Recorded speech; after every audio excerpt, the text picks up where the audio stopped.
Ramirez, the WBC lightweight champion, is on record one of the most experienced fighters in the sport. But Jose Luis Ramirez is a quiet man, content within himself, whose character and expressions are most clearly communicated through his actions in the ring.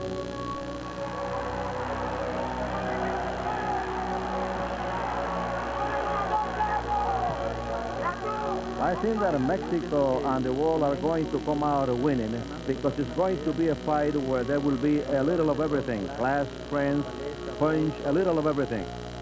He wants to beat me in this fight at all costs because, unfortunately, he hasn't had the recognition or the popularity that I have in Mexico. He wants to beat me so he can be more popular, to show that he is also a great champion. Between them, these two warriors have entered the ring 166 times, accounting for 160 victories over 857 total rounds. But it is the next 12 rounds in this ring tonight which will determine who is the best 135-pound fighter in the world today, as Julio Cesar Chavez meets his countryman Jose Luis Ramirez for the WBA and WBC lightweight championships.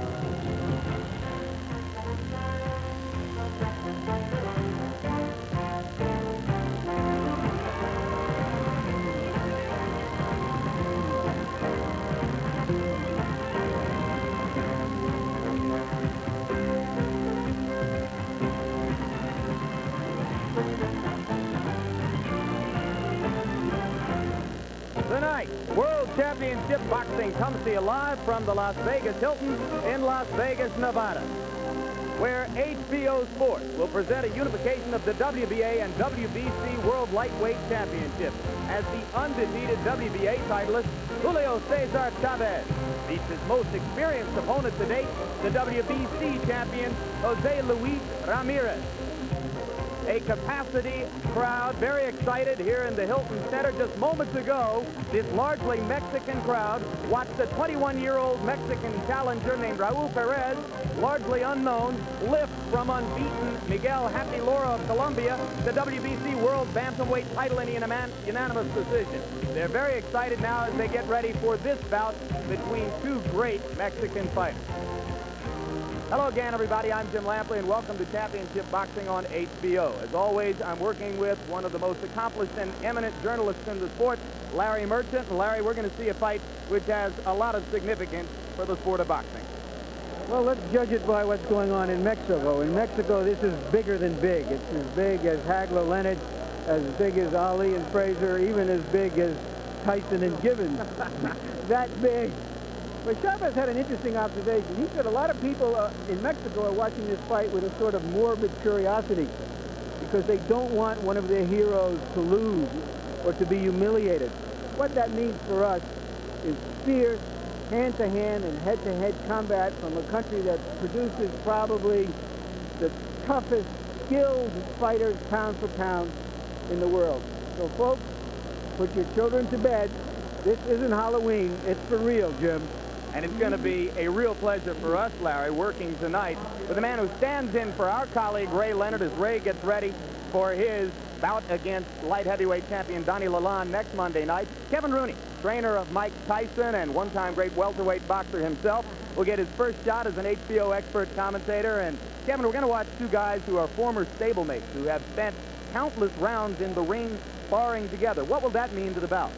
Well, it will mean a lot to the bout because we spoke with Cesar Julio Chavez, and he wouldn't tell us, but he said from those sparring said that he knows Ramirez and he's going to have a surprise for him. So I feel they're both great experienced fighters. Ramirez is over 100 fights. They're both tough. The two Mexicans are going to go to war. I feel that will be the advantage because he seemed to have something in his mind when we spoke to him that day, and I think whatever it is, they'll capitalize on it, and I'll try to look for it. All right, Kevin, we'll look forward to hearing your comments as the bout progresses. Julio Cesar Chavez has already a well-developed persona in the ring as an unbeaten champion. He's working now on developing an outside the ring persona to go with it.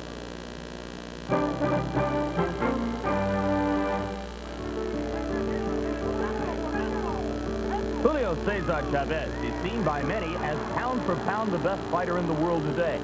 And in his country of Mexico, he just might be the most recognized athlete of his time. But being recognized only for his skills as a pugilist is no longer enough for this young champion. Once content living a low-key and anonymous lifestyle, Chavez now opts for the bright lights that boxing has to offer.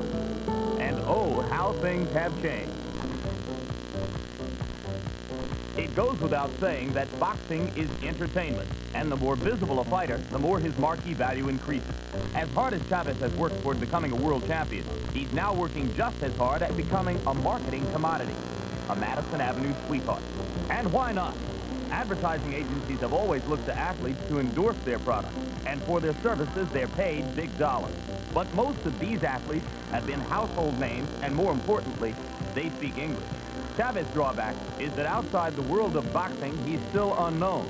And he doesn't speak English. At least, not yet. The book. This is the paper. This is 8 cassettes. This is 8 papers.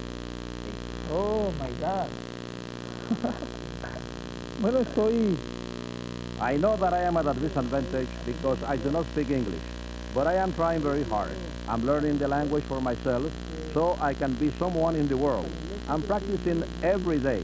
In 4 or 5 months, I will be able to understood by American people. Unlike with the English language, Chavez has no problems expressing himself in front of the camera, whether in or out of the ring.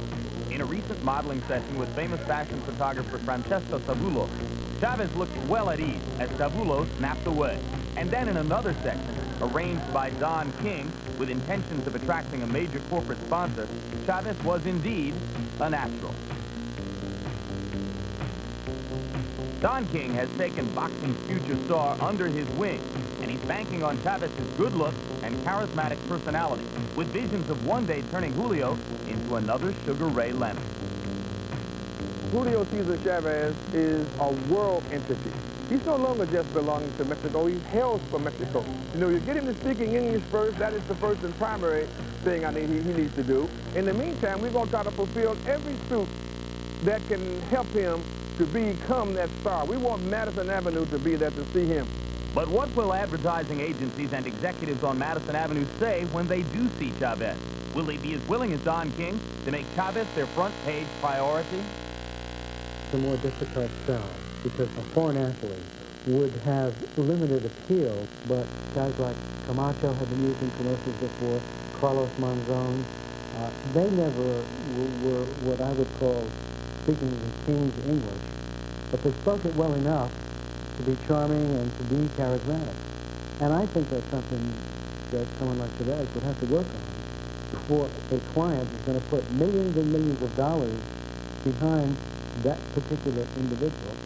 Despite all the commotion and King's efforts to hype the young champion, Chavez remains strictly focused on his priorities. So many people have planned for me to do commercials, movies, television. That's why I am here in this country. There is so much financial opportunity, not only for me, but for my family as well. Right now, I just want to be a great fighter. Just how popular Chavez becomes is still to be seen, though it is safe to say that unlike a few fighters who received celebrity status almost overnight, Chavez has been forced to take the long road to recognition, similar to that of marvelous Marvin Hagler. But Julio seems to be on the right path, committing himself to a country where dreams can come true. Only time and the quality of his opponents will reflect how brightly his star will shine. There are a handful of unbeaten world titleists in the sport. Chavez's win streak is the longest among them. Coming up, a 12-round lightweight unification title bout between Julio Cesar Chavez and Jose Luis Ramirez of Mexico. And right now, let's rejoin our colleague, Larry Merchant. We're here to see two friends, two champions, two warriors do battle. We're also here to see if one of them, Chavez, has the right stuff and the left hook to graduate into a higher league.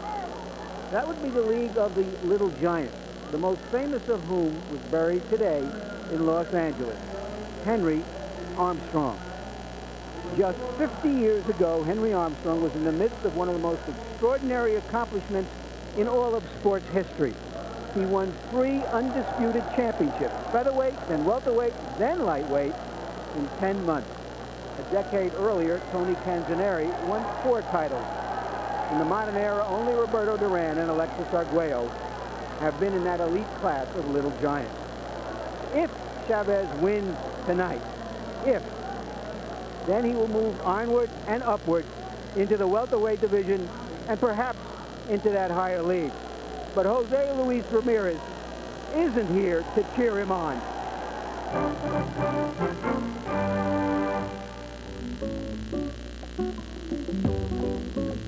Daybreak, 40 kilometers outside Mexico City, lie the foothills to the enchanted forest Desierto de Leones, the desert of the lion.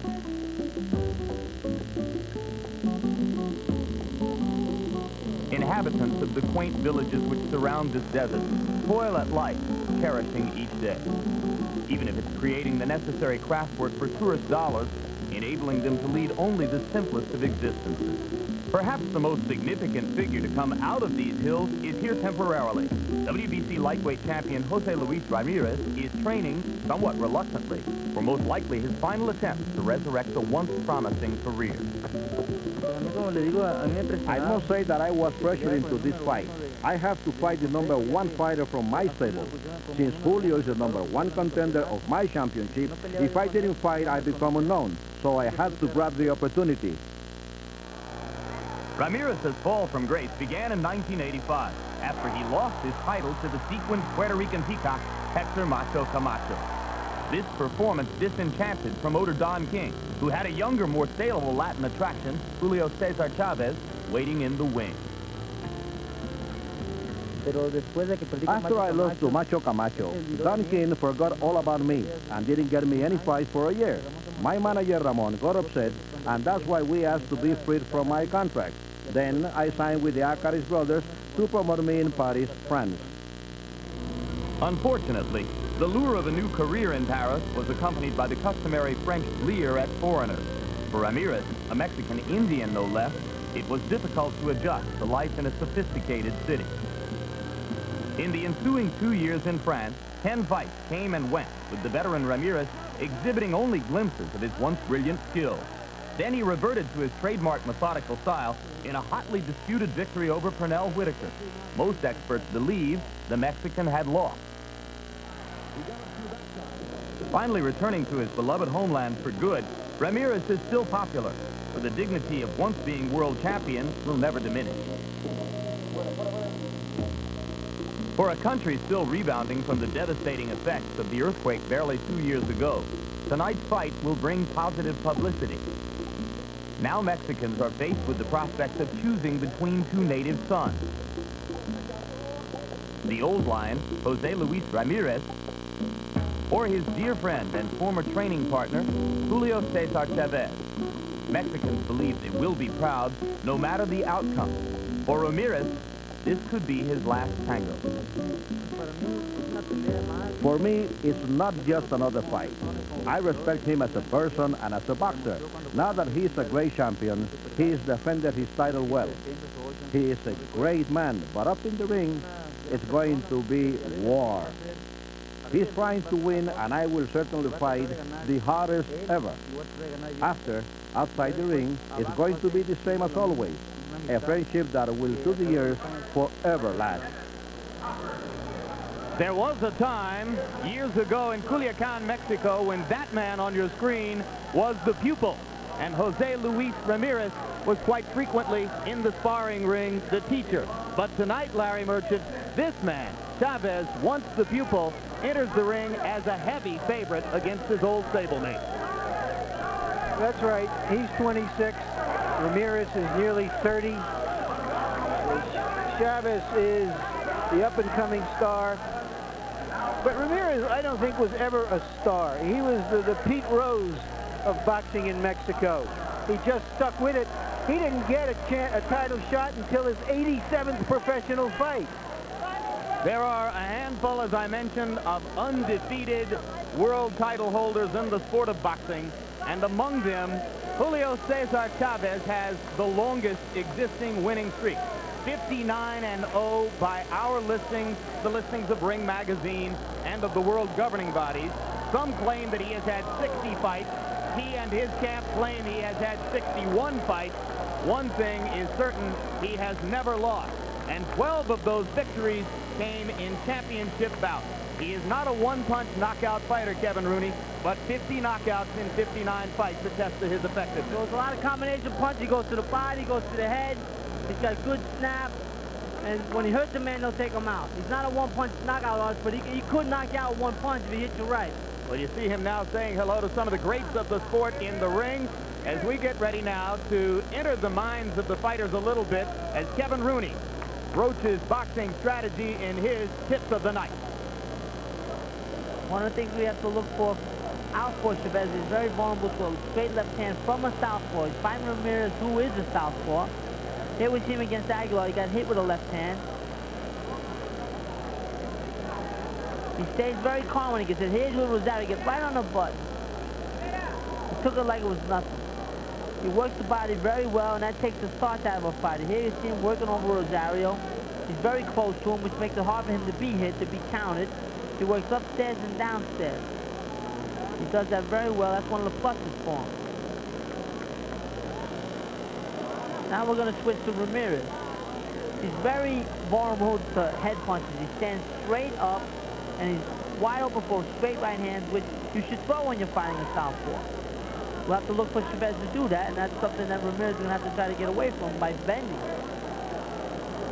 Now, a plus for Ramirez is when he gets hit, he comes back right away. When he has a man hurt, he doesn't let him off the rope. Here we see him against Rosario, opening up with everything he had after he had hurt him. A good look at Chavez, and as Kevin Rooney pointed out there, he will be facing a southpaw in Ramirez tonight. His last title defense in April here in Las Vegas against Rodolfo Aguilar was his first fight ever against a southpaw. And now here comes the man whom Larry Merchant has referred to as the Pete Rose of Mexican boxing, one of the most durable fighters of this or any other era. You know, there's an interesting story about him as an honest workman. When he recaptured the title from Terrence Ali on a close decision, he refused to accept the title in his own mind, he told people, until he sat down, watched the tape of the fight, was satisfied that he won the fight. Then he said, okay, I'm the champ again. Did he really? Yeah. That's something. That's something. I like that. I like that. That's an honest fighter. That's right. And you saw the graphic, Kevin, that said that 5 of his 6 losses have been to past, present, or future champions. There are the names of the men who defeated Jose Luis Ramirez. Of course, he avenged the loss to Rosario with a 4th-round knockout of Edwin Rosario a little bit later on down the road. Yeah, and he was knocked out by the great Oliveras when he was 18 or 19 years old. But he has been in the ring, actually, with more top-ranked fighters in the lightweight division than Chavez has, which is totally meaningless. Look at this. He's had 106 fights, Kevin. He's been fighting more than half his life, and his face is completely unmarked. That's right. Well, that shows that he takes a good shot, and he doesn't really get hit that often. Now, you know, he stands straight up, but he overpowers a lot of guys. The thing about this record is, it's unlikely that we're going to ever again see a champion who's had over 100 fights. Once upon a time, it was not uncommon. We may never see it again. Because so many fighters have long amateur careers today.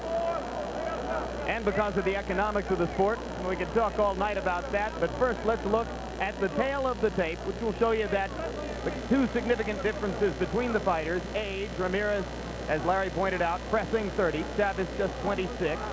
And the reach difference, 66.5 to 64. Not significant because Chavez likes to step up inside and fight his fight at close quarters anyway. That is correct. And the age, it doesn't matter neither. I don't believe in age. Age is a state of mind. What about the 107 fights as opposed to 59? That has nothing to do with it at this point. It's, you know, 59 fights, 100 fights, you know, at that point. All right, let's take a look at Punch Start, our statistical profile of how many punches these fighters throw, and you can see that they're practically mirror images, but Chavez is the quicker-handed and more accurate puncher, and that's reflected also. You can see in the jabs, Ramirez tends to throw more jabs. They land about the same. they fight at such close quarters that they really don't throw that many jabs. 2 titles on the line, the WBA and WBC championships. By and large, they'll be using WBC rules, the most significant one in white there. There is no 3 knockdown rule. And now, for the pre-fight introduction and a special moment in honor of one of the greatest fighters in the history of the sport, let's go up to ring announcer Chuck Hull. Good evening, ladies and gentlemen. Welcome to the Hilton Center of the Las Vegas Hilton Hotel, where tonight Don King Productions, in association with the Las Vegas Hilton, presents Ole, Ole, Ole, an evening of World Championship Boxing.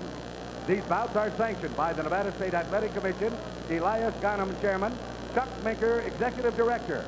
Commissioners at ringside are Dr. James Nave, Mr. Dwayne Ford, Freddie Little, and Herb Santos. And now, ladies and gentlemen, if I may, I would ask us to pause to reflect for just a moment on the passing of one of boxing's greatest just in the past couple of weeks. A man who freed himself from the ghettos of St. Louis, Missouri, and went on to win 3 world titles at the same time in different weight divisions. He held the lightweight, the featherweight, and the welterweight championships all at the same time, the only man in history to accomplish that feat. After he retired from boxing, he became a member of the ministry and went to California to work with youth around the Long Beach, California area. He was not only an historical boxer, he was a great humanitarian. So what I would ask you now, all rise, please, as I ask our timekeeper, Al Bicyk, to sound the 10 count for one of boxing's greatest, Hammerin' Henry Armstrong.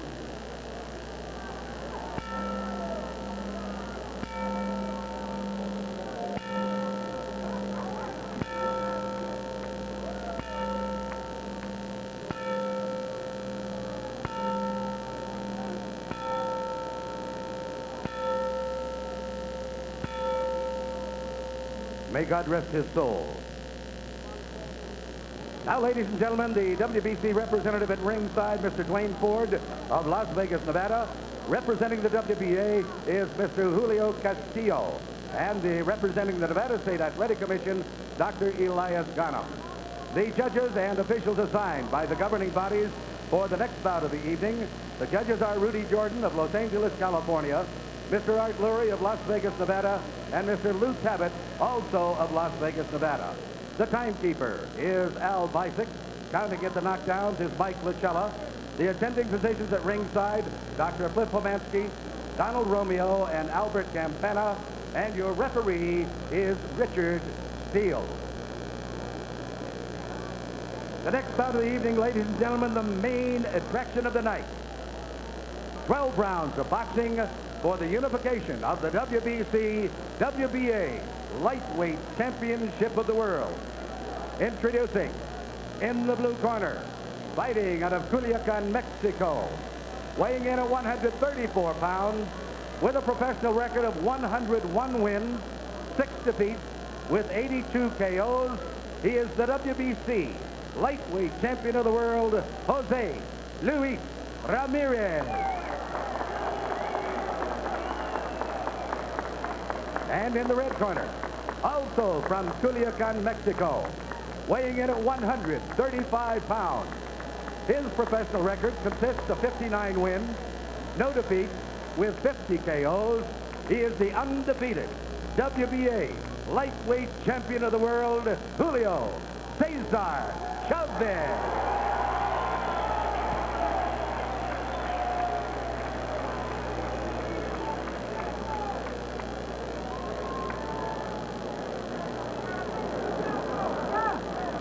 Okay, I spoke to both fighters in the dressing room. I wanted to caution you to remind them to obey my commands at all times, okay? I understand that, okay, if it's hit here, it's not high, or it's not low, okay? It's right here, it's not low, okay? Obey my commands at all times, shake hands, good luck. One thing to keep in mind, Ramirez has been knocked down a few times in fights over the last few years, always early in the fight. That's right.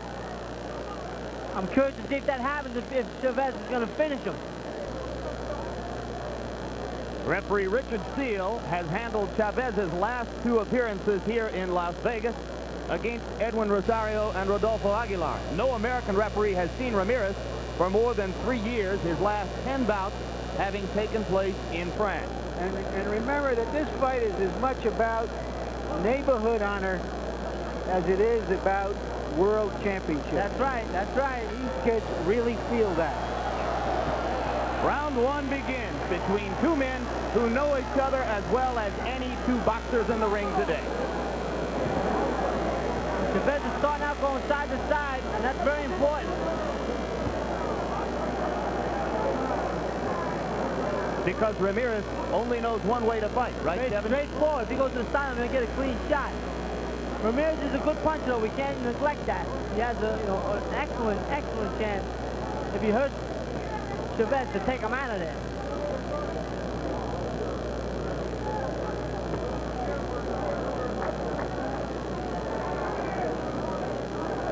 Chavez focusing his eyes on Ramirez's body, but he has not yet stepped in to mount a body attack. He hasn't thrown anything. Content for the moment to make Ramirez miss, as Jose Luis Ramirez is the aggressor in the early moments of the fight. Looks like Chavez is trying to feel him out. The first punch from Chavez was an uppercut followed by a right hand. Both landed. Ramirez takes a great shot. We all know that. Well, and of course, so does Chavez. He took the left hand of Edwin Rosario, regarded as one of the heaviest in the lightweight division. That is true. That's very true. Took it like it was nothing.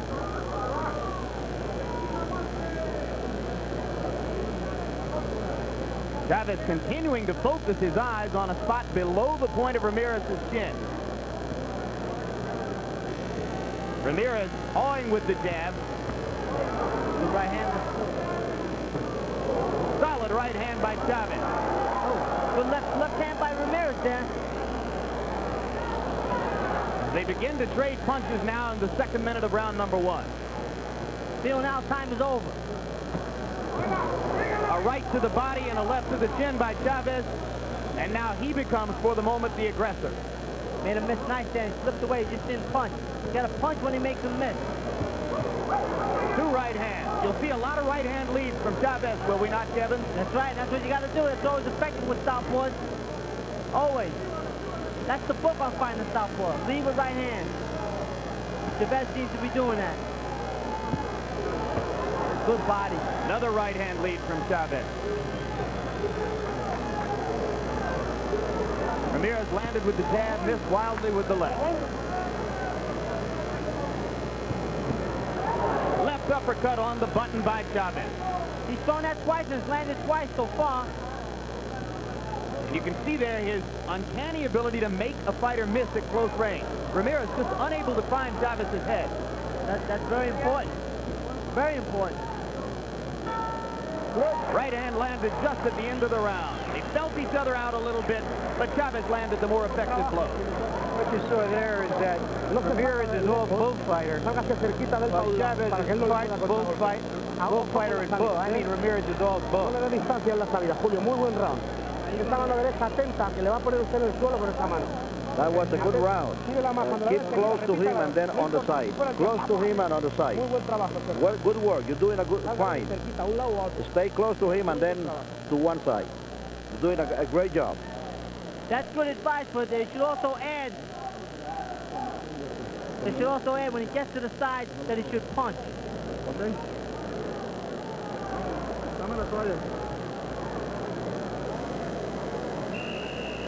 Okay.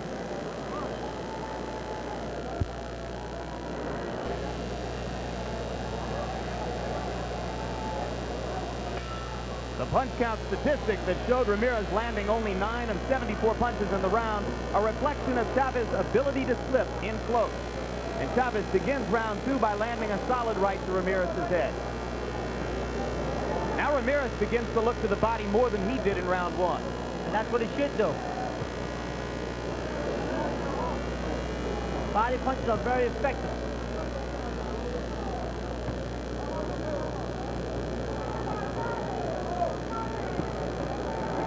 Chavez countering to the body and to the head with the double left hook. Except for the right-hand lead, Chavez is content to counter so far, Kevin. So far, that's right. It's a good right hook by Ramirez. And there's a left by Ramirez, which is his best punch of the bout so far.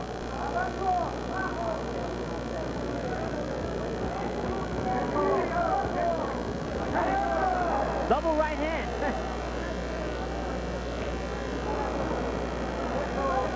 Both fighters beginning to step up the action now, and certainly Ramirez is finding Chavez much more than was the case in round one. He landed a very good left and a very good right, Kevin. And he opened up. He thought he hurt him. He opened up. Good work by both fighters there. Well, and Ramirez has set himself up to be more effective by going to the body to start. Oh. Boy, they're both working on body. Without body, those body shots take it out of you. They take the adrenaline out. They take the wind out. They take your will to fight out. Solid right hand lead by Chavez. And a right hand lands for Ramirez in close. Good action here. There's another good body shot by Ramirez. The straight left. This is a much better round for Jose Luis Ramirez than was the case in round one. And he's gotten Chavez's attention. I might add, and vice versa. That's right. Oh, well, that's been the case from the beginning.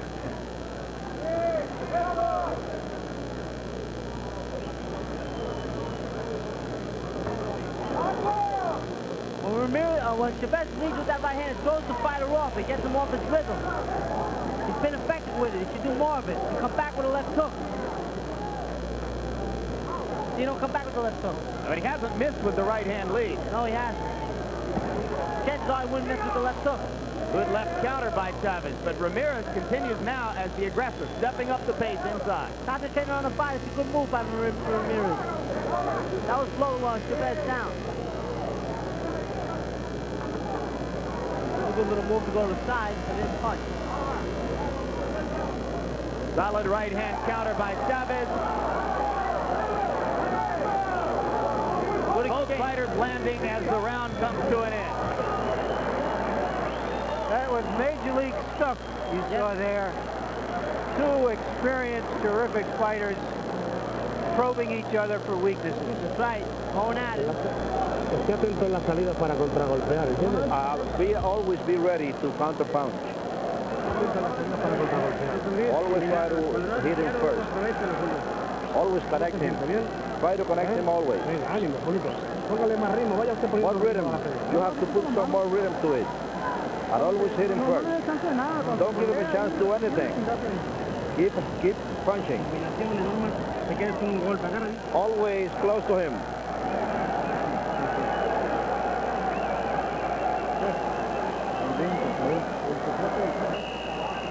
The secret is that you have to fight downstairs. I was a little surprised, Kevin, that Chavez has decided to be more of the boxer and stand outside. A little bit. He should be inside. Ramirez's corner gave him good advice to stay on the body, stay close. Be aggressive, but work that body. That's right.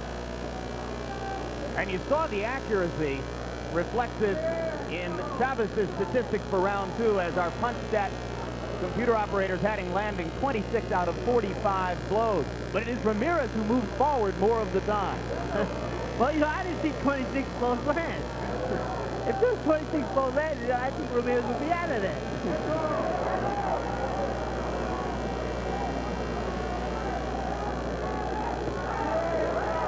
Kevin, are you trying to tell us you're not a man of the computer age?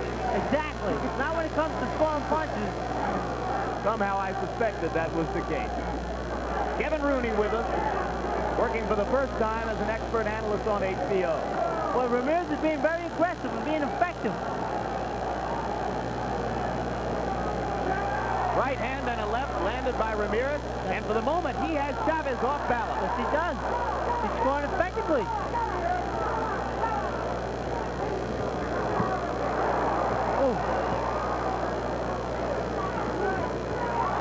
Chavez now landing again with the right hand lead. It's another good round so far.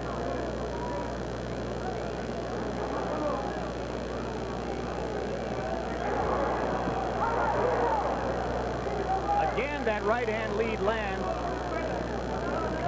Kevin, what should Ramirez be doing to avoid that right-hand lead? He should bend. At the point, he should bend down. He should bend his knees.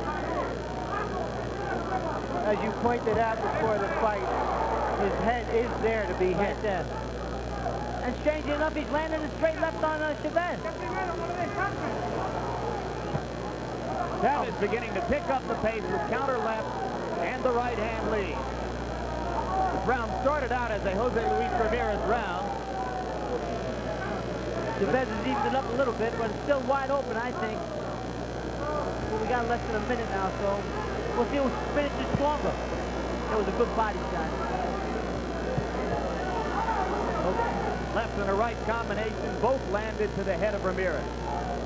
Both boys take a punch well. They've proven that. They both got hit clean and come right back.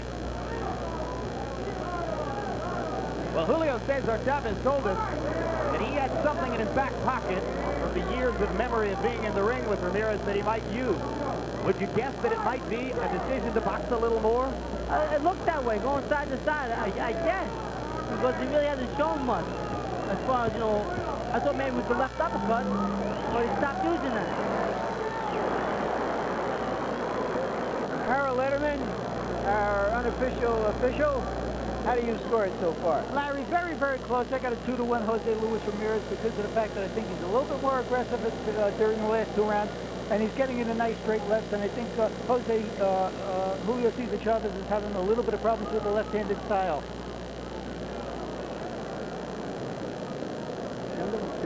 I have the same score. Let's take a look at Ramirez as he comes in with a right uppercut and a straight left hand. Now let's take a look at Chavez as he works.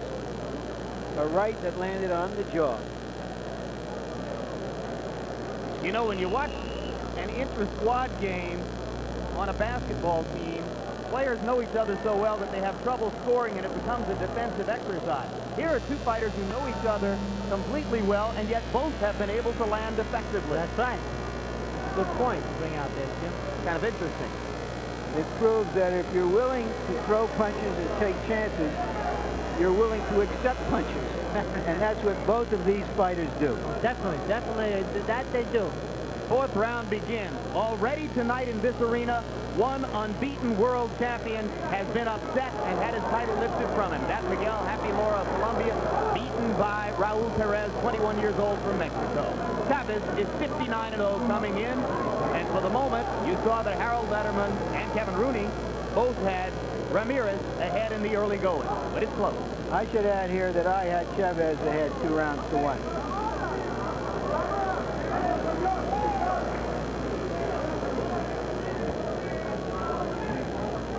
No change in the pattern of the bout. Ramirez continues the aggressor and continues to land, and Chavez continues to counter well. Well, I thought Chavez opened this round well, but now Ramirez is starting to come on a little bit. See, saw back and forth here. This is a good fight. I'm waiting for the explosion. Neither man's really opened up yet. Neither one's gone for the knockout. And I think somewhere along the line that's going to happen. There you go. Right hand. Oh, he hurt him. Ramirez is staggered but doesn't go down. Chavez steps in. Chavez is known for his patience in this situation. Ramirez unable to fire back for the moment. And Ramirez is known for firing back in this situation. Chavez ain't doing enough, in my opinion. Maybe too patient. He had him hurt. He didn't open up. He didn't open up. He stepped back, let the referee break him. I don't understand that. That's where the sparring comes in. They think they're in the gym, maybe. That was good left foot. I'm a little disappointed.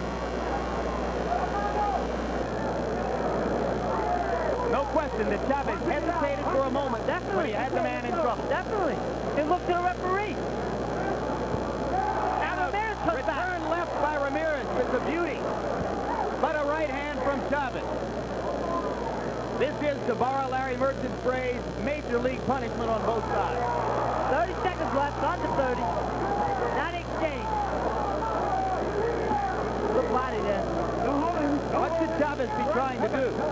He should have just opened up with everything. Should have went to the body and the head. Head, body, head. Step to the side. I'm telling you, he had him hurt and he backed off.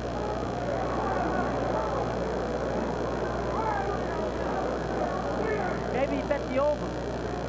Maybe he was fearful of Ramirez's known ability to come back in a situation where he is in that. Well, that could be an excuse, but he should have opened up. Or possibly it was just his respect. Too much. You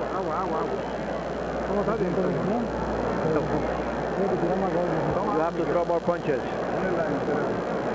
You have to throw more punches. Are you okay? Did he surprise you with that hook? Use your jab. Use your jab. Okay. Don't let him surprise you again. Keep on punching him. Let's take another look at just how that near knockdown occurred. A good left to the stomach, and Chavez counters right over that left to the belly with a right to the jaw, but he refused to go down and comes back later in the round with a straight left hand. What a remarkable fighter. And we are Ramirez joined now is. by the unbeaten heavyweight champion of the world, Mike Tyson. Mike, your reflections on the first 4 rounds of this terrific bout. Well, this is a fight that's very difficult to judge because in fighting a fighter like Ramirez, you must move. There's no way you're going to beat Ramirez head on. He's a professional fighter. He takes these punches unbelievable. He doesn't even blink. And I'm very surprised that Chavez, as soon as he heard him, he should have opened up with everything. Went to the side, the body, the head, constantly gets through everything he had at him. That's what the trainer said, Mike. He was sitting there complaining that Chavez didn't open up more. I think he has a little bit too much respect for this legendary fighter. And we all know he's a great fighter. He's been around. You've got a new career, Mike. Well, we'll see. Mike Tyson is the promoter of this evening's action along with Don King. Congratulations. Thank you. We're in the 5th round of this WBA and WBC World Championship lightweight bout between Jose Luis Ramirez in the red trunks, Julio Cesar Chavez in the white. We're expecting that later on in the evening, Larry Merchant will be able to talk at a little more length with the heavyweight champ, Mike Tyson. Give him up, man. Give him up. Low blow. Ramirez comes right back there. Come on, break. Break.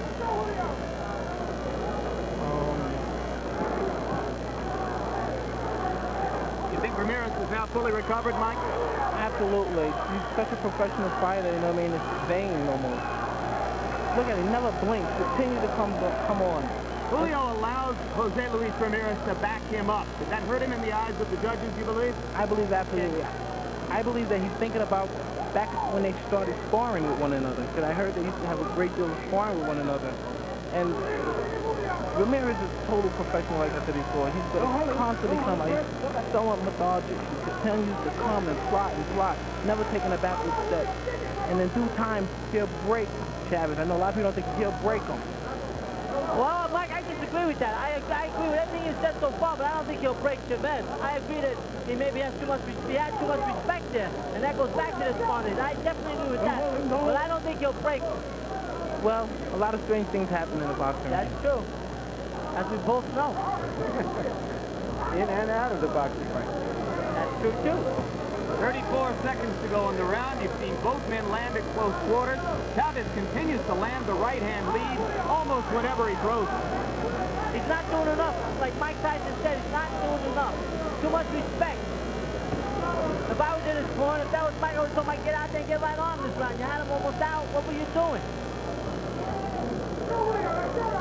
Mike wouldn't show that respect for any opponent, would he? He hasn't so far.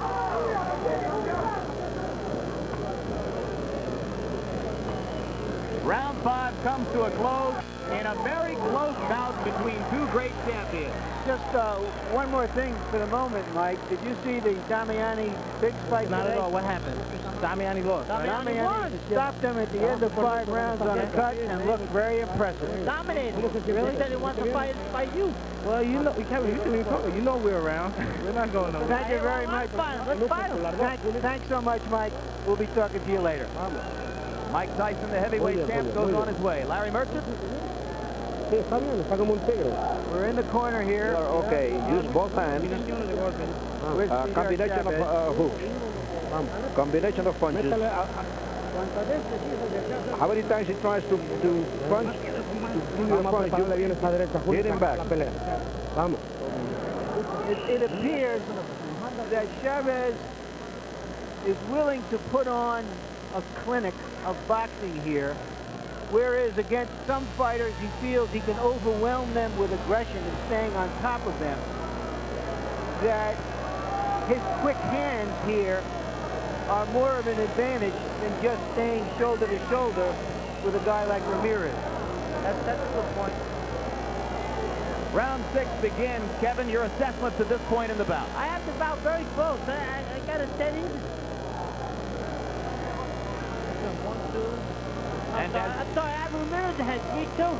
And as the round begins, Chavez continues to dance, go side to side, try to present angles to Ramirez, who is, as Larry Mercer said earlier, the bull. Likes to come straight forward. Ramirez, bolder and bolder, it seems, after having been staggered in the 4th round. Chavez with the straight right hand again.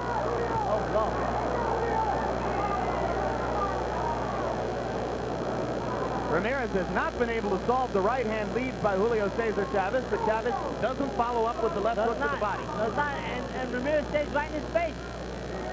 Hit me some more, he's saying. He goes side to side, but he doesn't punch. That's a big mistake on Chavez's part. He should be banging. And if it goes the distance, it will be a very tough fight to score. Another low blow. Get away with it.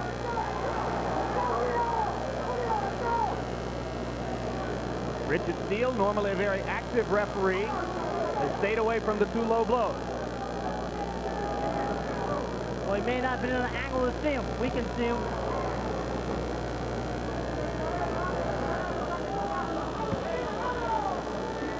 Get out. Chavez just awing with the jab. At no time in the fight has he really tried to use it as a weapon. And he should. Snap it right in there.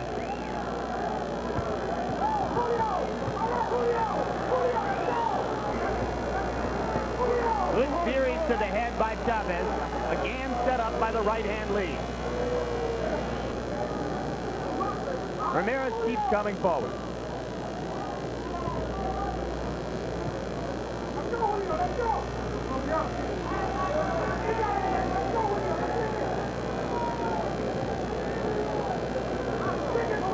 They're almost to the midway point of the bout.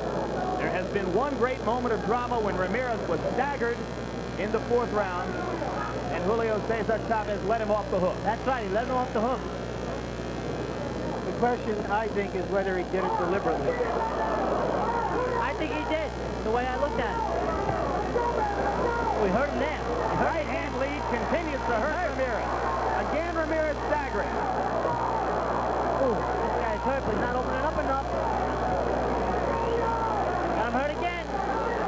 Round is going to come to an end before Chavez can do anything with it.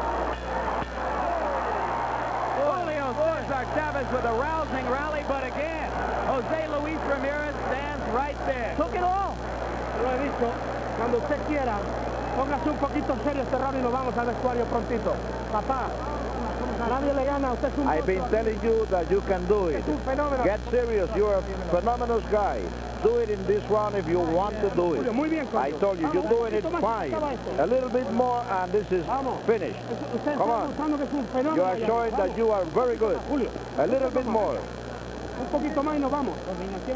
Harold, how do you score it so far? Larry, 4 rounds to 2 favor Julio Cesar Chavez. I think the reason he backed off for the 4th round was he was waiting for the referee to count because he figured that it was a knockdown, and Ramirez was very close to being down if his glove would have touched. Chavez has just landed too many hard right hands, and he's dominating with that hard lead right hand. All right, that's a good point, but he should have been a nice guy. Should have opened up. For what it's worth, I have Chavez ahead 5 rounds to 1. I got it 3-3. Another lead right.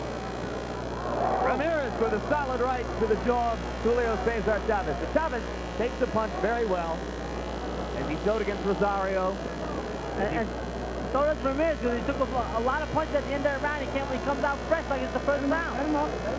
That's why he is a true professional, like Mike Tyson was saying before. He has over 100 fights. He's a true professional, this guy. He's been fighting more than half his life. He's 29, almost 30, and turned pro when he was 14. Another straight right hand to the jaw. That's right. He had 11 professional fights by the time of his 15th birthday as a flyweight. Lied about his age. No amateur fight. Boy, landing all night with that straight right. Good body there. Another low blow that Chavez got away with. It was to the hip. I couldn't see from my angle.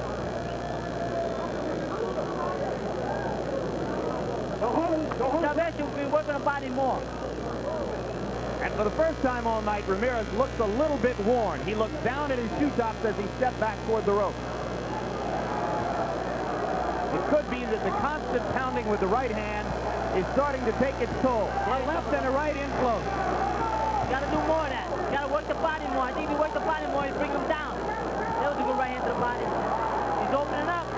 And now Ramirez is in trouble again. Good right hook ball by Ramirez. He answered. Chavez looked resolute.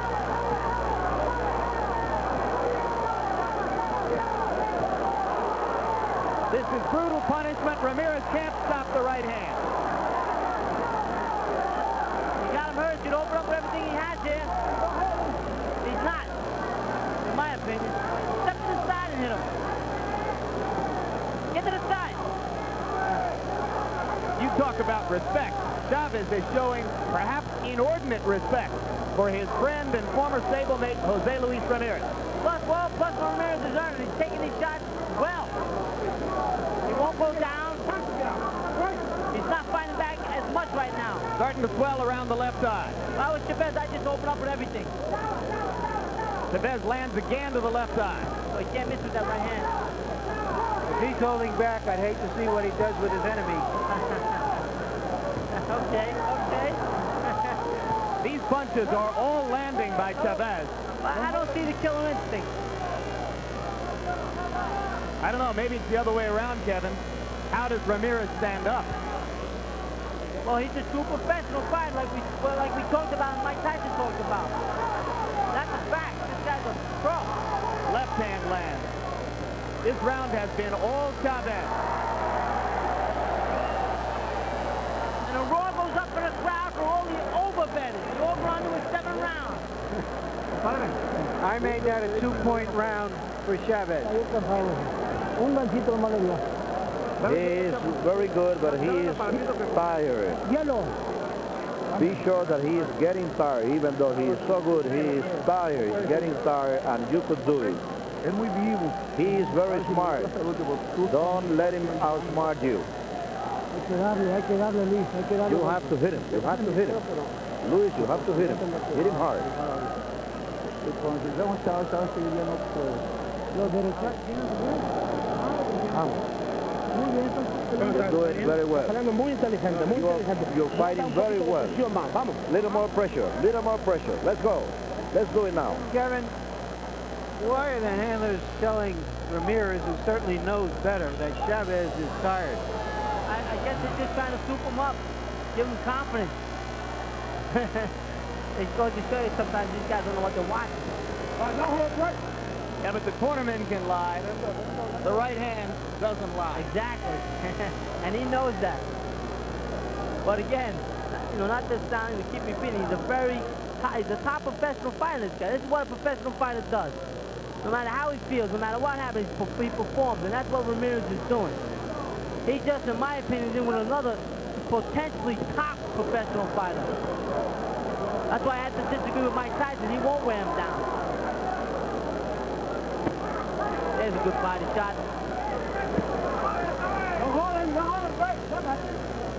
Now it is Chavez who backs Ramirez up when they meet head-to-head in the center of the ring. I think the tide has turned here, and I think Chavez is going to start to dominate. You think that Chavez senses now that he's weakened the blow, and that he can dominate the That blow. is in control, yes. Solid right hand. See him move every punch? That's what I like about that Chavez. He moves Another every right punch. hand. These are sensational blows at close range. Ramirez takes him well. I don't know what Chavez has for skin, but I'll tell you, it would make a hell of a sofa. It would never wear out. Well, that's another, he has another reputation of that. He just has tough skin, thick skin. And Ramirez's punches have lost their snap to the extent that Chavez is now willing to stand in head-to-head and take them in order to dish out his own blows. Chavez to the body, to the body. Now he's in close where he should have been, right along.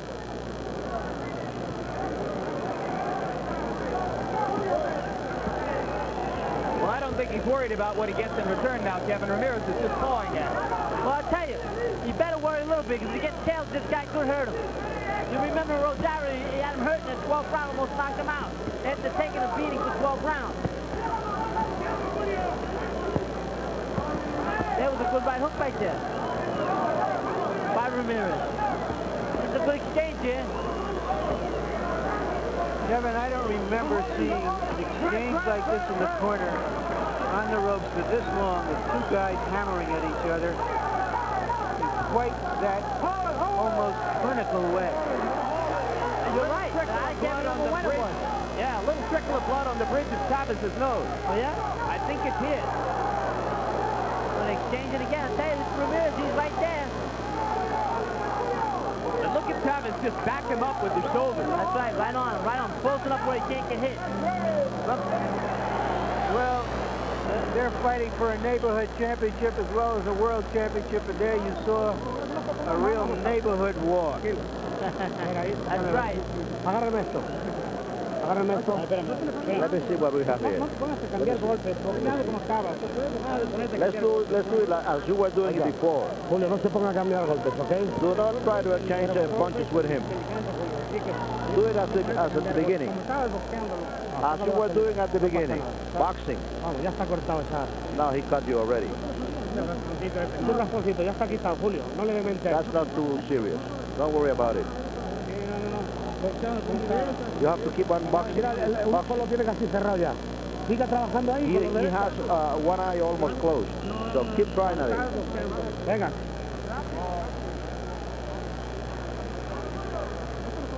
Well, that cut doesn't really look that bad on his nose, but if I was Ramirez, I'd go right after with that straight left hand. Try to bust it open, but it doesn't look bad to me. If I'm Chavez, I'm going to get close. Work the body and go to the head. Larry, we're into the ninth, and the Mexican fans who drove up from south of the border have gotten their money's worth. So are all those out in television land who are seeing two little giants at their best. Two top professional fighters at their best. These guys are both professional fighters in the true sense. And professional in the sense, Kevin, that you've got from Customato. They're here to entertain. They're here to really fight. That's what I'm talking about. Give it their all, take the shot, come back, move their head. The one man takes a lot, keeps coming. Chavez moves his head. I like that. It looks good. Boy, good right hand. Solid right hand lead. Didn't follow, as you pointed out, Kevin. Don't hold him. Jose Luis Ramirez has said that he was almost forced into this bout, that a part of him didn't want to fight his close personal friend Julio Cesar Chavez. And both men say, regardless of the outcome, the friendship lasts forever. And I believe that. And that's why, I mean, they're professional fighters. They're great friends. They went in this ring and they're fighting like they're bitter enemies. And although it isn't official, they'll also get, from what I've heard, close to $900,000 each, which should help cement the friendship. That's right. That will keep you friends. For doing something they used to do for nothing. That's right.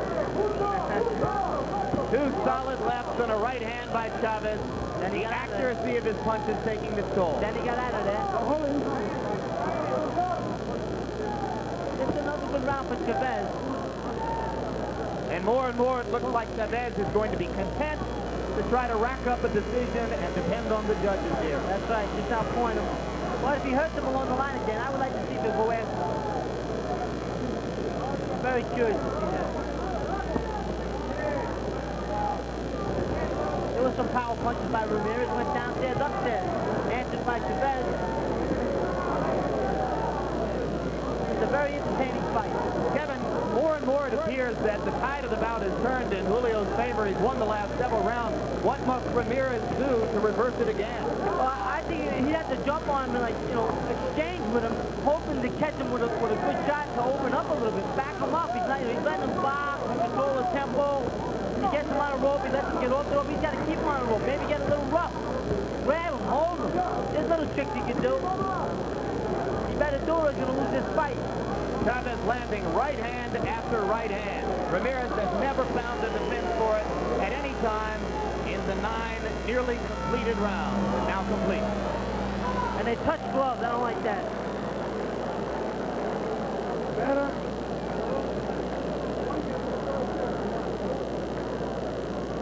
Harold, how do you have it at this stage of the game? Larry, I got it 88-83, 72 in rounds in favor of Julio Cesar Chavez. Jose Luis Ramirez just doesn't seem to have any power left in that left hand.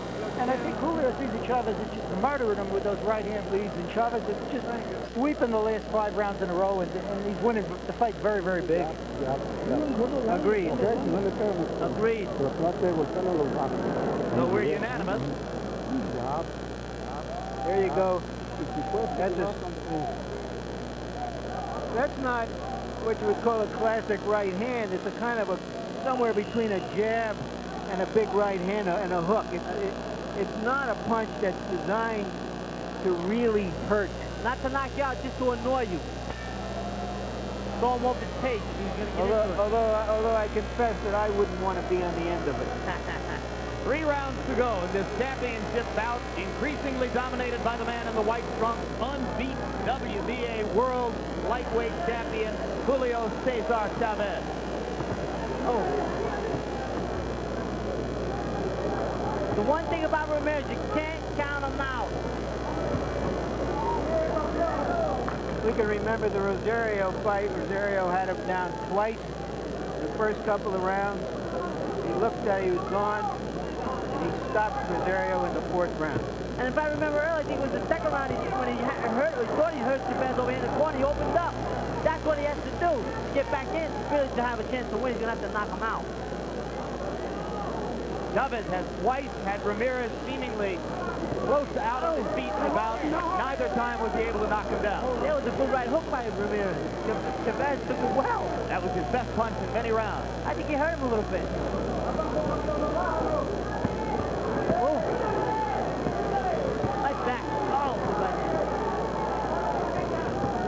This is a good exchange here. This is entertainment, fellas. Solid right hand by Chavez. Another one. 3 in the last several seconds. A 4th solid right hand by Chavez. Ramirez continues to stand and deliver in return. Refuses to go. Go hold him. Go hold him. Boy, oh boy. I take my hat off to these 2 guys right now, no matter what happens. I'd pay to see the rematch. Oh, there he goes. Only once in his 59 bouts and 50 knockouts has Julio Cesar Chavez put a man away past the 9th round. That was Edwin Rosario here in Las Vegas. In a bout somewhat similar to this one. Maybe lightning will strike. Probably not. Of course, Chavez has never been knocked out. He's unbeaten. I'm telling you, Ramirez has scored some strong punches this round. This has been Ramirez's best round in a while. Definitely. I mean, he hurt this guy. This guy's a good professional fighter. He's taking it well. He comes back. Good round. Good round. It's just target practice with the right hand, though, for Chavez. Ramirez can't even block it with the left. He doesn't even try. He should be bending. He should concentrate on it. I tell him that in the corner. I chastise him about it. Look at the heart of Jose Luis Ramirez. Pressing forward. Always trying. Another right hand.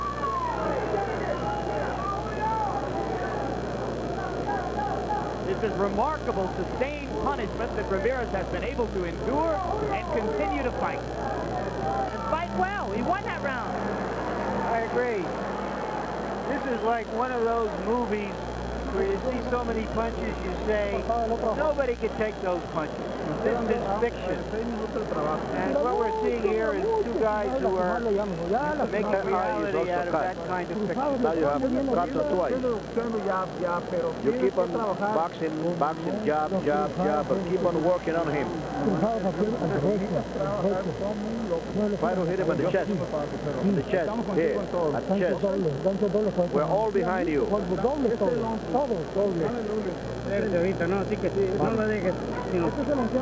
let him hit you. Keep on punching. Don't let him hit you. Always repeat your punches.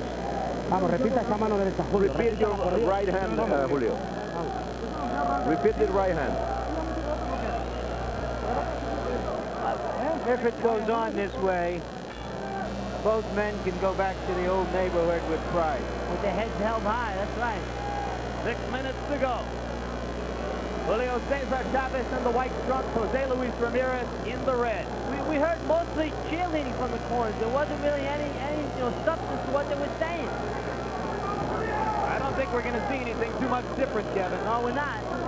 But if I was in the corner of Ramirez, I'd tell him he's got to get out there and really try to rough this guy up and open up. He landed some good punches that round.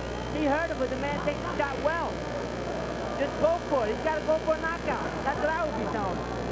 Mike Tyson still alongside us here at ringside and ready to talk with us a little bit more about what's going on in his own life and his career right after this bout.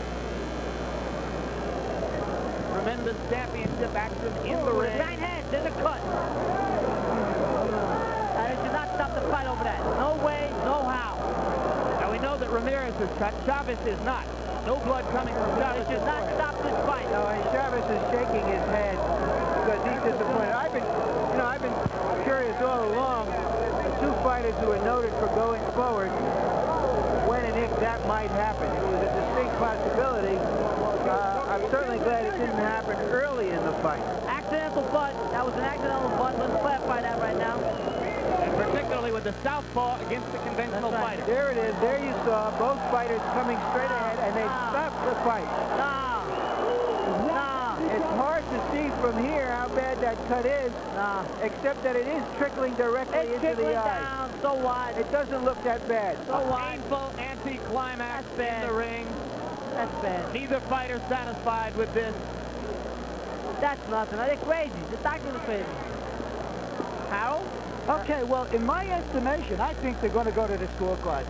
You deduct a point in the WBC rules from the fighter who is not injured. In other words, you deduct 1 point from Julio Cesar Chavez. You then score the 11th round, deduct a point from Chavez, and go to the scorecard on an accidental butt. And I think that's what's going to happen.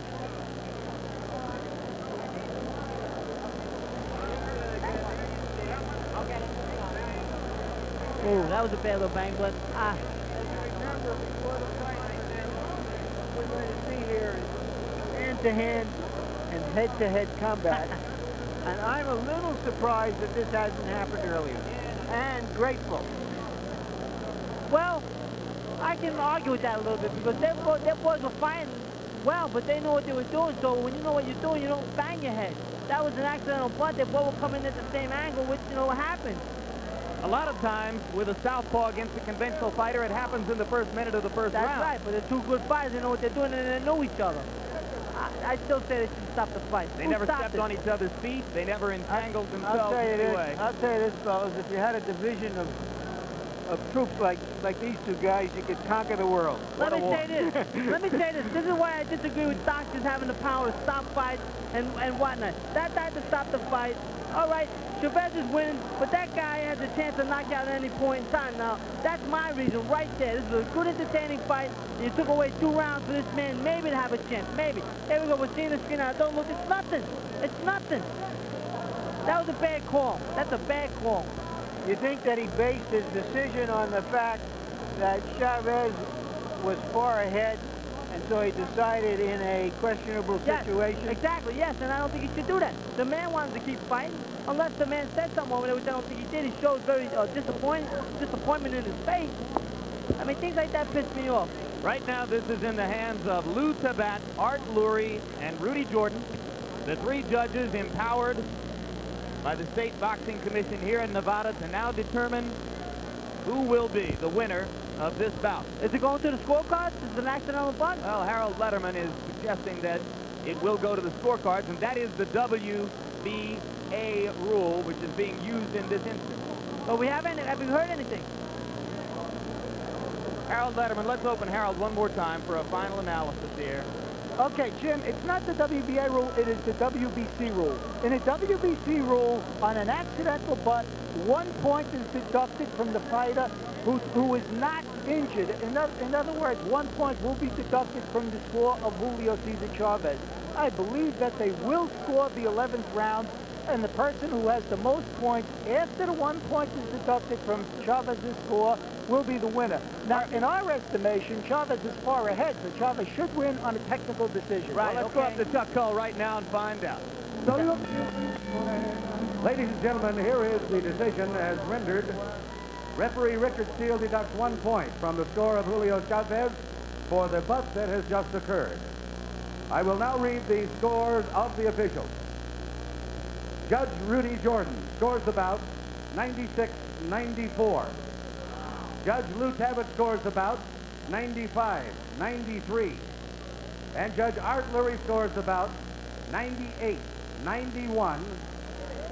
The winner on a technical decision, and now the possessor of 2 lightweight championship belts, Julio Cesar Chavez. That's right. Pretty close, though, Kevin. Too close. Too close. The one judge had it right. What did you have, Harold? Well, after deducting a point, I would have had it 97 for Chavez, 92 for Jose Luis Ramirez. I had Chavez 5 points ahead. I think that sounds about right. I wonder when them other scores became so close. A lot of even rounds, Harold, you think, or what? Well, Kevin, I'll tell you the truth. Jose Luis Ramirez was the aggressor, and obviously they gave him credit for aggressiveness. I didn't think it was effective aggressiveness.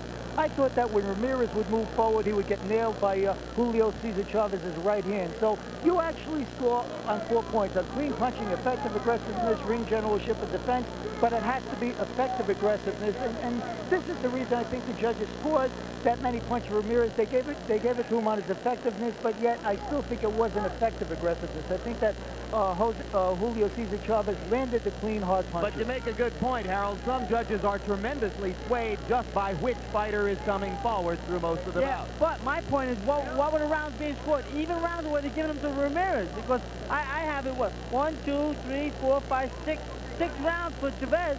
7 if you give him the 11th. Well, let's look at the final punch stat statistics in the bout. What you have? Give us a profile of what happened in the bout. You can see that according to our computer operators, Julio Cesar Chavez landed 56% of his punches. Ramirez was the more active fighter. Let's go to Larry Merchant in the ring right now with the winner, Julio Cesar Chavez. Julio, what happened as you saw it on the cut, and do you think it was serious enough to stop the fight?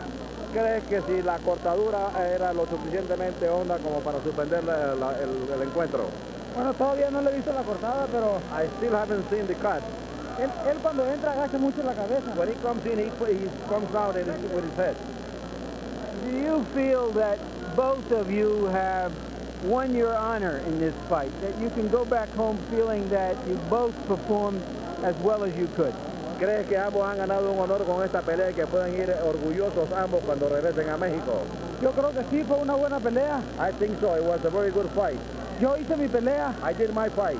Sinceramente, les voy a confesar una cosa delante de Don King. I'm going to confess something right in front of Don King. Yo tuve un problema de la costilla. I had a problem in one rib. Duré 10 días sin entrenar. I had 10 days without training. Y estuvo a punto de suspenderse la pelea porque me fui al hospital. I was about to stop this fight because I had to go to the hospital. Y no quise que la pelea se suspendiera porque ya estaba mucho en adelanto, se iba a perder mucho dinero. And I didn't want the fight to be stopped because there was too much money involved. Where exactly were you hurt? ¿Dónde fue que te hirió la costilla? Right here at this point. In the 4th round, you staggered him and then you backed off. Why didn't you finish him then if you were feeling hurt? En el cuarto round tú le pegaste duro y él se quedó tambaleando, sin embargo tú no lo finalizaste. ¿Por qué te quedaste pensándolo y no lo terminaste? I don't know. I'm sorry. I don't know, I'm sorry.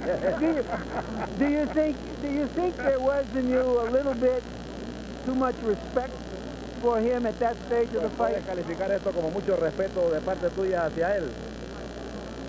Respeto de amigo. I don't know. No sé. I really don't know. Yo creo que hice una pelea inteligente. I think I did a very intelligent fight. No tenía caso fajarme con él. It wasn't useful to punch with him. Me estaba fajando nada más cuando había necesidad. I only did it when it was needed. Was the fact that your rib was hurt, that the reason for the fact that you stood outside and wanted to box him and take him apart in that fashion rather than to overwhelm him at the start? El hecho de que te dolía una costilla es la razón para que tú trataras de boxearle durante toda la pelea. Sinceramente sí, peleé con precaución. Yes, I fought with very carefully. How do you feel now about what you're going to go to next? Upward to the junior welterweight championship?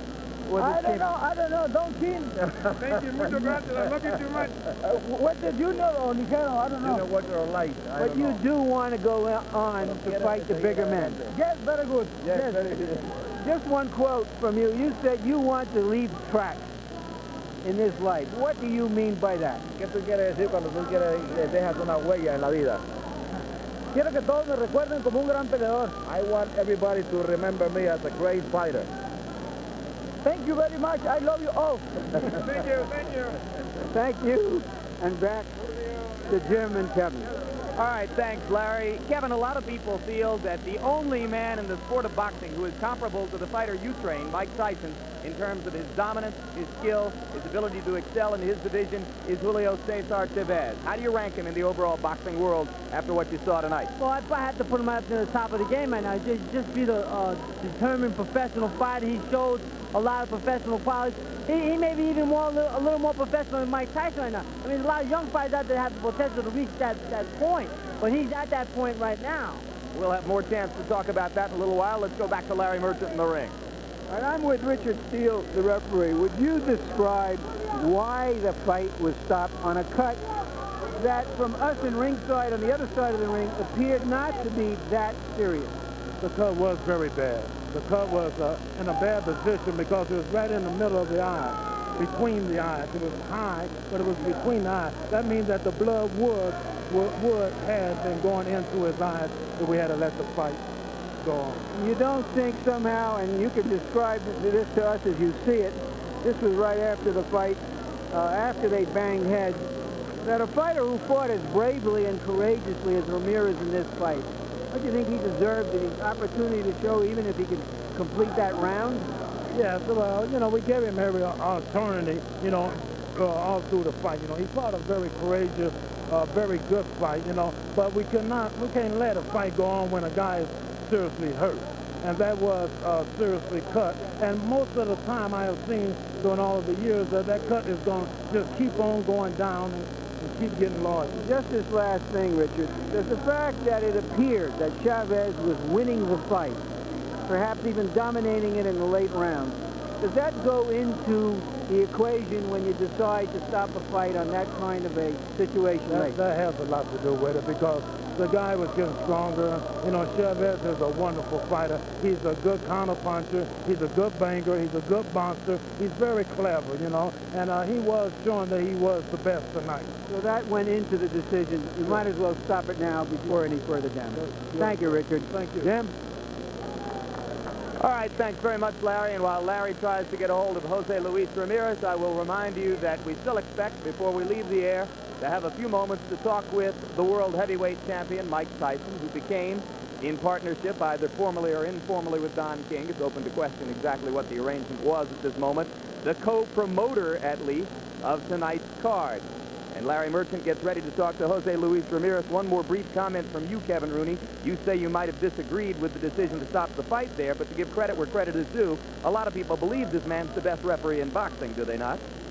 Well, I've heard that, but I listened to what he just had to say, and I totally disagree with what he said about stopping the fight. The man was this, the man was that. The cut was not going to, the blood was not pouring down in his eyes. You have to give the corner man, the cut man, a chance to stop the blood. I'm not sure what time was left. I totally disagree with everything they said. It's politics. I disagree with it. The man, if the man wanted to keep fighting, he should have been let to keep fighting. Let's see what he got to say up here about it. Kevin Rooney in a memorable debut, and we go back to Larry Merchant. All right, Jose Luis, could you tell us whether you thought the fight should have been stopped on that cut? Could you have continued?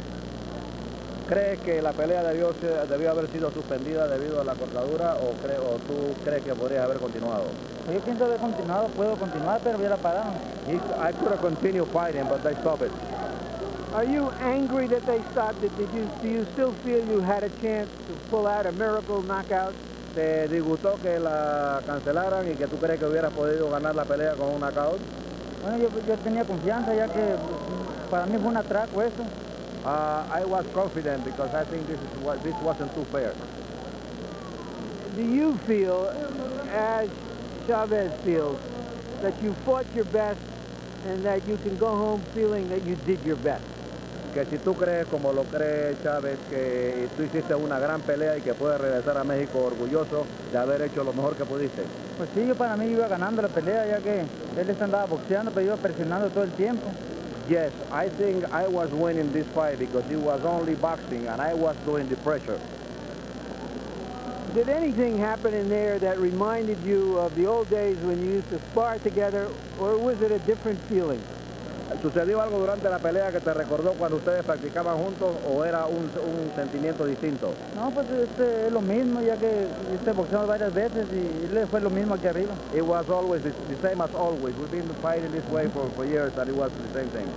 Only you used to do it for nothing and tonight you got a lot of money for it. La diferencia es que antes lo hacías de gratis y ahora está ganando mucho dinero. Pues sí, pero así es la vida. Life is like that. That's life. Thank you. And thank you for a great performance. Muchas gracias y voy a venir por la revancha. He says he wants to come back for a rematch. He is not happy with it. He's going to come back for a rematch. That's how a true warrior would feel after a fight like that. Jim? All right, thanks very much, Larry. So just to sum up, we saw a tremendous battle between two great champions, Jose Luis Ramirez and Julio Cesar Chavez. Coming up, an interview now with Mike Tyson as Larry Merchant makes his way toward Tyson, and we rejoin Tyson's trainer, Kevin Rooney. And just to bring you up to date again, Chavez moves up to 60-0 according to our official count and becomes champion in both the WBA and WBC statistics. And Jose Luis Ramirez drops to 101-7 and loses, I think, none of his luster as a great warrior. And tonight, if you're a fight fan, in your heart, you're probably just a little bit Mexican after watching this tremendous battle. Kevin, we're probably not going to get a chance after the Mike Tyson interview to talk with you about your reflections on what's happening to the fighter you train. Given the changes of the last few weeks, and while Larry gets ready to talk with Mike, are you optimistic about the heavyweight champion's future career? I'm optimistic. I have to be. I'm a professional. I feel if I get my fighter back in the gym, he's under my tutelage, that I'll get him back where his mind belongs, and that is only concentrating on being the best fighter you can be, not being a promoter. He's too young to be a promoter right now. I think it's a bunch of hogwash. But if I can get him in the gym, let's get back to what got you where you at. And that, you're a fighter. You're a fighter first. He seems to be more and more under the wing of promoter Don King, and less a part of the world in which he was nurtured in boxing, the world created by Customato and Jimmy Jacobs and Bill Caton and yourself. Does that bother you? Well, I mean, it's a tiny bit of a concern. I try to ignore it all. I mean, the fighter's going to do what he wants to do anyway. He's a person. What he does outside of the boxing ring that's his business. I want him in the ring. If you want to be a fighter, come on back into the gym. Come back to Catskill, New York. If you want to train in Cleveland, I'll go there. You know, I'll go wherever you want me to train you. I want to be the trainer, and I want you to remember that I'm the boss when we're training. You can make all the decisions. You always make the decisions when you get in the ring and you knock people out. You're the boss. You don't need people telling you're the boss. I know you're the boss. Let me do my job. You do your job. Let the manager do his job. All right, let's let Larry Merchant do his job right now. Thank you, Jim. Mike, do you ever think you'd like to be in a fight like that? You know, I don't think particularly, but sometimes these things happen in the fighting ring. You never know. Sometimes fighters arrive to the occasion They fight 3 times or 4 times better than they're ever capable of doing. Can you believe that Chavez fought that with a very bad rib, and he almost called it off? No, not at all. You know, most fighters, real fighters, they're macho, you know what I mean? And they really like to do things like that and live through it and say, well, I had a broken rib and I fought him with a broken hand. All right, Mike, let's talk about some of the events that have been happening recently. Is the marriage chapter in your life over and done with? You know, this is something that I prefer really not talking about because basically it's personal, but as far as my career is just moving on. Whatever, I make mistakes in your life, you know, even though there's going to be 100 million people telling me, I told you so, well, good. You're right, I was wrong, but listen to this. I'm moving on. Let someone try to catch up with me now. Could you answer this just one question, and I'll get away from it and get to prize fighting? Your wife has said that she doesn't want any money from you. Is that true, and what's going on behind the scenes now? I prefer not to even speak on that. Okay, fine, I respect that. You've been in negotiations all day yesterday, all day today with Bill Caton and Don King and others about trying to make some kind of a deal where Don King could be your promoter. What is the status of those negotiations now? Well, these are something, like I said again, which I very well rather not talk about, but whatever deal I make is advantageous to myself. And like I said, as far as Mike Tyson's concerned, I generate all the income. From Bill Caton to Don King, from everybody, the whole thing, I generate the income. And if no one can obey my wishes, things have to happen. Things have to be changed. If Bill Caton has the legal right to only, and him alone, to make a deal with a promoter, and he can't get together with King, and you insist that King should be your promoter, what happens? Does your career go on hold? Do you go back into litigation rather than competition? Whatever the situation is, we'll handle it. You know what I mean? I'm pretty sure that we can negotiate something, because regardless, it doesn't work everybody paying for the situation. Going in that kind of circumstances or suffering, like me not fighting, they're not making it. Because what it really comes down to is like, I run the show basically. I don't want to be right. Both of my, but I want things to happen or something. I don't ask for much, but when I ask for them, I want them to happen. I want to make things appear when I ask for them. So you're feeling that there will be some conciliation on both sides, and they'll find an agreement that allows Mike Tyson to get back into the ring and make the story from inside the ring instead of outside the ring in the near future? Well, like I said, you know, in my hands, I put my life in the hands of God, and I'm sure that he doesn't put anything on my shoulder that I can't handle. Are you in any kind of a shape to fight? People have said to me, well, you haven't fought for the longest time in many years, and you're way out of shape. How long would it take you to get into shape? In 2 weeks, I'll be in fighting shape and be able to beat anybody in the world. Finally, let me ask you this about Don King. Your mentor, the man you revere, Customato, warned you against getting into an entanglement with Don King. As a promoter, he would take millions of dollars out of your purses. What is the attraction to you? Why is it necessary for you to be with Don King? What does he give you? To let me wrap this up, Cuss never had anything derogatory to say about Don King. He said a few things that wasn't nice about Bob Arum, but he never had anything to say about Don King. Just that when they made Bob Arum, they couldn't have made 2 of them. But other than that, Don King had helped me through a great deal of pressure when I was going through distress. Bill Caton didn't care to put 2 cents in. No one else cared to help. No one can tell me anything bad about Don King. If I say Don King's a no-good, lousy thief, then everybody can believe me he's a no-good, right? But I'm saying Don King has did nothing but good to me. So that, in a sense, you've been able to lean on him during these last few weeks of crisis in your personal life, and that has tied you to him. Well, we had a relationship that was Soto, not a very tight relationship, but it built up. And I'm not brainwashed. I'm not involved in no kind of scandals. Me and Don King together, regardless. You know what I mean? Every time somebody has something to say, if anyone want to say Don King's a crook, he's a robber. Well, he robbed me. If I ever come out and say he's a crook, everybody knows he's a crook. Don King's my friend. Nobody else put in 2 cents. When I was going through mine, no one gave 2 cents. No one cared, gave 2 cents. Everybody cried over this. Nobody gave 2 cents. But with Don King, we made a great, unbelievable bound in the reach. It took me a lot of has all of these emotional problems, the fact that they've aired in public, have they taken a lot out of you, Mike? It's just, you know, I mean, it's just draining. But besides the point, I can't wait to get in the ring. If Frank Bruno's the next opponent, he's going to be very, I feel that, you know what I mean, he should try me out because it's going to be very stimulating. I felt if you had fought him in September or October, as originally scheduled, you'd have been so sort of distracted after the last fight that maybe he would have done a whole lot better than people imagined under those circumstances. But now, with his long layoff, if I could interpret what you just said, you're really eager to get in there again. Absolutely. And I think it's just so interesting that everyone thinks, well, he's been off for a long time. I have a lot of new things to show you when I get in there. And when can we expect that? Perhaps in late January or early February. Thank you very much, Mike. Back to you, Jim. All right, so a lot was said there, and maybe there's a lot to look forward to still from the heavyweight champion of the world, Kevin Rooney. There's your fighter, your immediate reaction to what he said.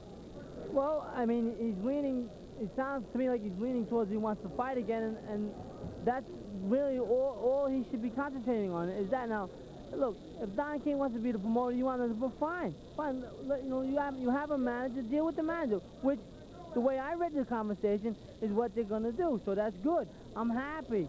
Let's get to work now. I do, you know, I had to say this, because when he said that, I saw your expression. When he said in 2 weeks' time, I would be ready to fight.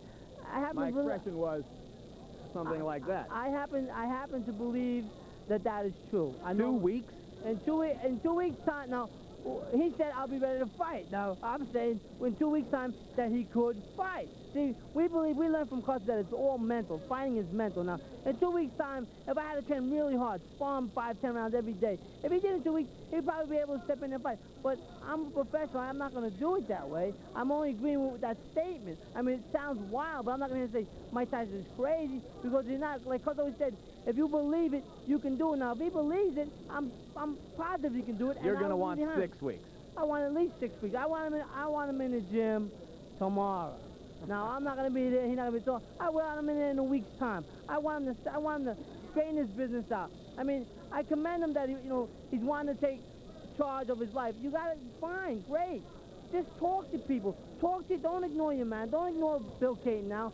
Don't ignore Don King. Don't ignore Kevin Rooney, your friend. You know, Don King helped you. Great. I'm glad he helped you. I'm willing to help. I've been willing to help you right along. But you don't want to talk to me because it's more like brothers. Fine, no problem. But I mean, let's sit down. What you're doing now, I like what they're doing now. They're sitting down and trying to negotiate. There's other things that hopefully he'll see, and I just want to get him. I just want to train him. I just want to train, in my opinion, the best fighter in the world with the chance to become the greatest heavyweight champion ever. All I want to do is continue to be a part of that, and let's get down to business. How do you like doing television? I love it. I mean, I love this. I love to do other sports. I know other sports. I'll do anything. I'll bet you will. You were great. Thanks very much. Thank you. All right. Kevin Rooney, trainer of Mike.